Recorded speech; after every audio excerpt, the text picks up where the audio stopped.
UP में love जिहाद ordinance के तहत मुस्लिम नौजवानों को अब भी हिरासत किया जा रहा है और पुलिस और यूपी हुकूमत के जरिए उन्हें परेशान किया जा रहा है। पिंकी का लव जिहाद ऑर्डिनेंस के तहत जिस तरह मामला सामने आया था, यकीनन बहुत ही अफसोसनाक बात थी। पिंकी को जिस तरह नारी निकेतन में तशद्दुद का निशाना बनाया गया और उसके शौहर के अहले खाना को जिस तरह परेशान किया गया और लव जिहाद ऑर्डिनेंस के तहत गिरफ्तार किया गया, यकीनन ये बात काबिले मजम्मत है। इस मामले में इलाहाबाद हाई कोर्ट ने फैसला किया था कि लव जिहाद ऑर्डिनेंस के तहत कोई भी गिरफ्तारी नहीं होगी, लेकिन यूपी पुलिस अभी गिरफ्तारियां मुसलसल कर रही है। यानी मुसलसल यूपी पुलिस मुस्लिम नौजवानों को हिरासत कर रही है। अब इस मामले में नोबेल इनाम याफ्ता अमृत सैन का रद्द-ए-अमल सामने आया है और उन्होंने कहा है कि यूपी पुलिस यानी जिस तरह लव जिहाद कानून के तहत गिरफ्तारियां कर रही है, इस मामले में सुप्रीम कोर्ट को मुदाखलत करनी चाहिए। उन्होंने ये बात एक गैर मुल्की चैनल के ज़रिए कही है। उनका कहना है कि जिस तरह ये गिरफ्तारियां हो रही हैं, बहुत ही तशवीश की बात है। जिस तरह इंसान की ज़ाती ज़िंदगी में दखल अंदाजी की जा रही है, इस तरह दखल अंदाजी नहीं होनी चाहिए। अमृत सैन का कहना है कि मोहब्बत इंसान का ज़ाती मामला है और इसमें दखल अंदाजी नहीं की जा सकती है, लेकिन जब भी यूपी हुकूमत दखल अंदाजी कर रही है और मुसलसल गिरफ्तारियां कर रही है। अमृत सैन ने ये भी कहा है कि आईने हिंद में साफ तौर पर कहा गया है कि कोई भी शख्स अपनी मर्जी से मजहब तब्दील कर सकता है। उन्होंने तारीख का भी इशारा दिया। तारीख में ऐसे कई शवाहिद नहीं मिलते हैं जिससे ये मालूम हो कि लव जिहाद जैसी कोई हिंदुस्तान में बात है।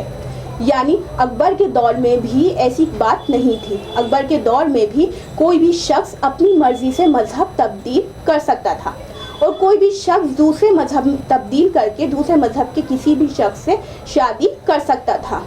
इसी मामले में उन्होंने कहा है कि सुप्रीम कोर्ट को इक़दामात उठाने चाहिए। वहीं दूसरी जानिब इस मामले में ऑल इंडिया मजलिस इत्तेहादुल मुस्लिमीन के सरबरा असदुद्दीन ओवैसी का भी रद्द-ए-अमल सामने आया है। उन्होंने कहा है कि आइन में लव जिहाद जैसी कोई तारीफ नहीं है। उन्होंने कहा है बीजेपी हुकूमत जिन रियासतों में इक़्तिदार में है वह लव जिहाद का कानून बना रही है। उसे लव जिहाद पर कानून बनाना चाहिए, अगर तो एमएसपी पर भी कानून बनाना चाहिए ताकि लोगों को रोजगार मुहैया हो सके। बीजेपी हुकूमत आइन का मजाक उड़ा रही है। नोबेल इनाम याफ्ता अमृत सैन ने बीजेपी के ज़ेरे इक़्तिदार रियासतों में लव जिहाद के नाम पर बनने वाले कानून पर तबसरा करते हुए कहा है कि सुप्रीम कोर्ट को इस मामले में मुदाखलत करनी चाहिए। सैन ने कहा है कि इस तरह का कानून नाफिज करना इंसानी हुकूक की खिलाफ वर्जी है और सुप्रीम कोर्ट को इस मामले में मुदाखलत करनी चाहिए। एक गैर मुल्की चैनल को इंटरव्यू देते हुए सैन ने कहा कि जहां मोहब्बत है वहां जिहाद नहीं होता है। मोहब्बत एक बहुत ज़ाती हक है और इसमें दखल अंदाजी नहीं की जा सकती है। लव जिहाद के नाम पर कानून साजी तशवीशनाक है। ये इंसानी आज़ादी में मुदाखलत करता है। जिंदगी के हक को बुनियादी हक तस्लीम किया गया है, लेकिन इस कानून के नतीजे में इंसानी हुकूक की पामाली की जा रही है। उन्होंने कहा कि कोई भी शख्स अपना मजहब तब्दील कर सकता है, उसकी आइन ने जमानत दी है, लिहाजा लव जिहाद कानून गैर आइनी है। अमृत सैन ने कहा कि सुप्रीम कोर्ट को फौरी तौर पर इस मामले में मुदाखलत करनी चाहिए। इस कानून को गैर आइनी करार देने के लिए सुप्रीम कोर्ट में एक मुकदमा दर्ज किया जाना चाहिए। एक बहुत बड़ा मसला है हिंदुस्तान में, तारीख में इसकी मिसाल नहीं मिलती। अकबर के ज़माने में एक कायदा था कि कोई भी फर्द किसी भी मजहब को अपना सकता है और किसी भी मजहब में शादी कर सकता है। हमारे मुल्क में ये कल्चर है। हमारा आइन इंफरादी आज़ादी की हिफाजत करता है। इसके बारे में बहुत वाज़ेह है। नतीजे के तौर पर इस तरह का कानून आइन की तौहीन है। उन्होंने कहा कि लव का कोई जिहाद नहीं है। अगर आप किसी दूसरे मजहब के फर्द से मोहब्बत की शादी कर लेते हैं तो इसमें कोई जिहाद नहीं हो सकता है। इस तरह का मजहब छोड़ने और दूसरा मजहब इख्तियार करने में कोई हर्ज नहीं है। हिंदुस्तान की तौहीन की जा रही है। ये हिंदुस्तान की सकाफत नहीं है। मुझे यकीन है कि अदालत इक़दामात उठाएगी। उन्होंने कहा कि लव जिहाद जैसा कानून हिंदुस्तान की सकाफत पर बड़ा हमला है और सुप्रीम कोर्ट को इसके खिलाफ फौरी इक़दामात करना चाहिए। अमृत सैन के ये रिमार्क्स एक ऐसे वक्त में आए हैं जब बीजेपी की हुक्मरानी वाली रियासतों के जरिए लव जिहाद कानून बनाए जाने पर रद्द رد عمل ظاہر کرتے ہوئے آل انڈیا مجلس اتحاد المسلمین کے سربراہ اسد الدین اویسی نے کہا کہ آئین میں کہیں بھی لفظ جہاد کی کوئی تعریف نہیں ہے۔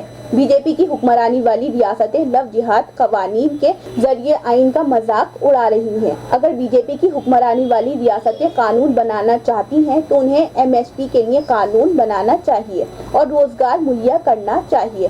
انہوں نے کہا کہ عدالتوں نے اس بات کا اعادہ کیا ہے کہ ہندوستان کے آئین میں آرٹیکل 21، 14 اور 25 کے تحت کسی بھی ہندوستانی شہری کی نجی زندگی میں کسی بھی حکومت کا کوئی کردار نہیں ہے۔ بی جے پی آئین کے بنیادی حقوق کی واضح طور پر خلاف ورزی کرنے میں ملوث ہے۔ قابل ذکر ہے بی جے پی کی حکمرانی والی ایک اور ریاست مدھیہ پردیش میں وزیر اعلیٰ شیوراج سنگھ چوہان کی زیر صدارت اجلاس میں کابینہ نے لفظ جہاد آرڈیننس کی منظوری دی ہے۔ اب ہم چلتے ہیں دوسری خبر کی جانب۔ کسانوں کا مسلسل احتجاج جاری ہے۔ کسان مسلسل اپنی بات کو منوانے کے لیے حکومت سے مطالبہ کر رہے ہیں، لیکن حکومت ان کی بات ماننے کے لیے ابھی تیار نہیں ہے۔ نہ ہی حکومت قوانین کو واپس لے رہی ہے اور نہ ہی حکومت ان میں ترمیم کر رہی ہے۔ ایسے میں کسانوں کا غصہ پنجاب میں دکھا ہے۔ کسانوں نے پنجاب میں 1500 ٹاورز کو نقصان پہنچایا ہے۔ اس معاملے میں پنجاب کے وزیر اعلیٰ امرندر سنگھ کا کہنا ہے کہ جس طرح نجی یا سرکاری املاک کو نقصان پہنچایا گیا ہے وہ بالکل ٹھیک نہیں ہے۔ اس کے خلاف سخت سے سخت کارروائی کی جائے گی۔ انہوں نے کہا کہ جیو کے جس طرح ٹاورز کو نقصان پہنچایا گیا ہے، کورونا کے سبب کچھ لوگ ملازمت گھر میں کر رہے ہیں، اب ان کو پریشانی کا سامنا کرنا پڑے گا۔ پنجاب کے وزیر اعلیٰ امرندر سنگھ نے کہا کہ پرامن طریقے سے احتجاج کی اجازت دی گئی ہے، لیکن اس طرح نجی یا سرکاری املاک کو نقصان پہنچانا صحیح نہیں ہے۔ زرعی قوانین کے خلاف احتجاج کر رہے کسانوں کے ذریعے پنجاب میں ریلائنس کے 9000 میں سے 1500 ٹاوروں کو مبینہ طور پر نقصان پہنچائے جانے کی اطلاع ہے۔ ٹیلی کام کمپنی کے ایک نمائندے نے بتایا کہ ٹاورز کے ساتھ توڑ پھوڑ، بجلی کی خرابی یا جنریٹروں کی چوری کی وجہ سے بہت سی جگہوں پر پنجاب میں سروس متاثر ہوئی ہے۔ وزیر اعلیٰ کیپٹن امرندر سنگھ نے آج ریاست میں موبائل ٹاوروں میں چھیڑ چھاڑ اور ٹیلی کام خدمات میں خلل ڈالنے کے خلاف سخت انتباہ دیتے ہوئے پولیس سے کہا ہے کہ ایسے معاملوں میں سخت کارروائی کی جائے۔ گزشتہ ایک ہفتے سے کسان ریلائنس کے خلاف برہمی کا اظہار کر رہے ہیں، بجلی کی فراہمی بند کر رہے ہیں اور ٹیلی کام ٹاور سے کیبل کاٹ رہے ہیں اور مکیش امبانی کی ملکیت والی فرم کے انفراسٹرکچر کو نقصان پہنچا رہے ہیں، جنہیں زرعی قوانین کے نتیجے میں سب سے زیادہ فائدہ اٹھانے والوں میں سمجھا جا رہا ہے۔ جالندھر میں جیو کے فائبر کیبل کے کچھ بنڈل جل گئے۔ جیو ملازمین کو دھمکانے اور بھگانے کے لیے بنائے گئے ویڈیوز بڑے پیمانے پر چل رہے ہیں۔ آج وزیر اعلیٰ نے کہا کہ وہ پنجاب میں کسی بھی نجی یا سرکاری املاک کو نقصان پہنچانے کی اجازت نہیں دیں گے۔ انہوں نے اس بات کی یاد دہانی کرتے ہوئے کہا کہ ان کی حکومت نے ریاست میں پرامن احتجاج پر کوئی اعتراض یا روک نہیں لگائی ہے۔ انہوں نے کہا کہ املاک کو پہنچنے والے نقصان اور لوگوں کو پہنچنے والی تکلیف برداشت نہیں کی جائے گی۔